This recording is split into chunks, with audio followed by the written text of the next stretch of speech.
माँ से मांगा और माँ ने जब मना किया तो लाठी लेकर माँ को मारने पड़ा महाराज।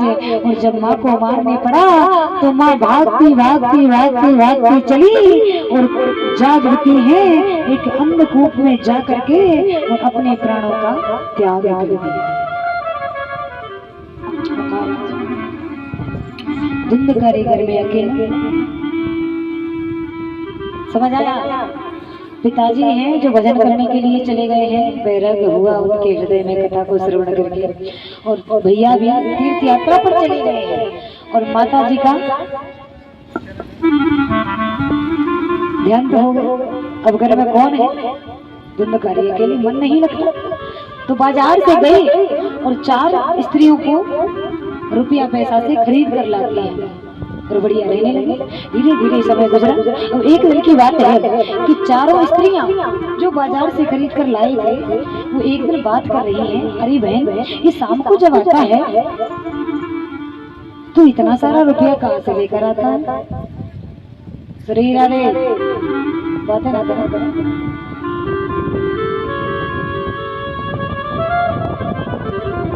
तो क्या?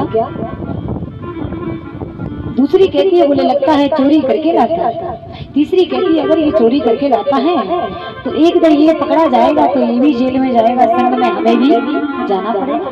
तो चौथी कहती है चिंता न करो आज इसका कल्याण ही कर देंगे। शाम को जब धुंधकारी मदरा पान करके आया और चारों ने पकड़ा और रस्सी से बांध करके जलती हुई लकड़ी से उसका जीवन समाप्त कर दिया है और वहीं पर गड्ढा बनाकर गाड़ दिया।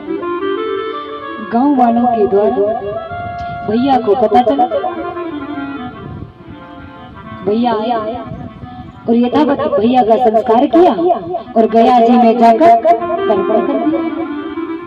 अब महाराज एक दिन की बात है, 2-4 महीने गुजरे तो गोकर्ण जी महाराज आए। कहाँ आए? अपने घर मकान की साफ सफाई करने के लिए अपने गाँव। तो रात्रि का समय था, गोकर्ण जी महाराज भजन कर रहे थे तो अचानक से कैसा लगा जैसे कि उनके पास में कोई है। तो उन्होंने कहा कि भाई कौन हो? जब आवाज नहीं आई तो अंजलि में जल लेकर संकल्प छोड़ दिया।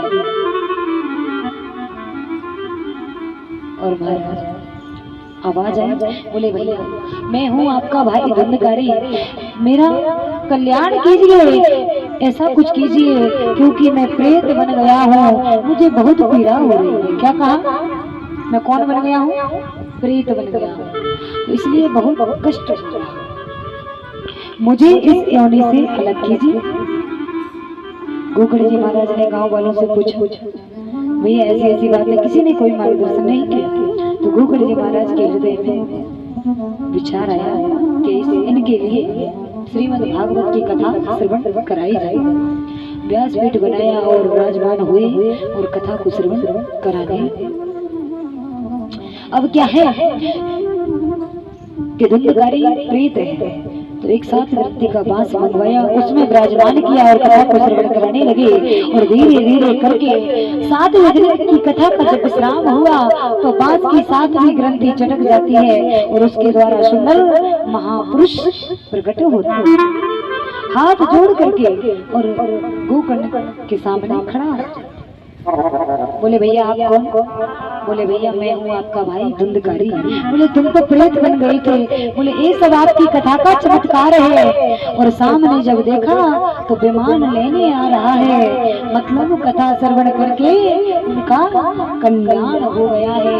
और आज धुंधकारी एक प्रेत का भी कल्याण हो गया है। बोलिए श्रीमद् भागवत महापुराण की जय। तो आज ये श्रीमद् भागवत की कथा का चमत्कार है। तो नारद जी से क्या कहा कि देखा भगवान की कथा को श्रवण करके ज्ञान वैराग्य तो प्राप्त होता ही है, लेकिन हमारा मोक्ष भी हो जाता है। तो आइए बड़े भाव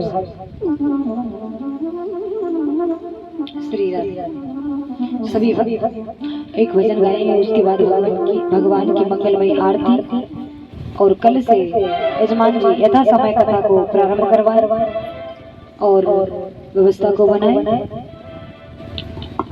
और आइए सभी भक्त और सभी भक्तों से कहना है, ग्रामवासियों से, कि कथा को अधिक से अधिक संख्या में पधारें श्रवण करने के लिए, जिससे हमें बहुत ही प्रसन्नता होगी। क्योंकि एक कथावाचक वक्ता का मन, व्यास का मन जब ही लगता है जब श्रोता लोग आते हैं। तो भगवान की कथा के लिए जरूर आइए। तो आइए बड़े भाव से सभी भगवान का एक छोटा सा कीर्तन, उसके बाद भगवान के मंगल में आरती।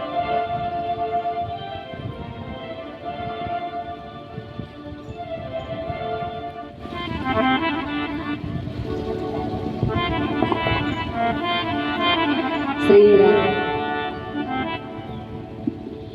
बोलिए लाल। आइए सभी भक्त खड़े हो जाएंगे आरती के लिए, खड़े हो जाए। ए भैया देख रहा उधर बैठे उधर जाओ पंडाल में।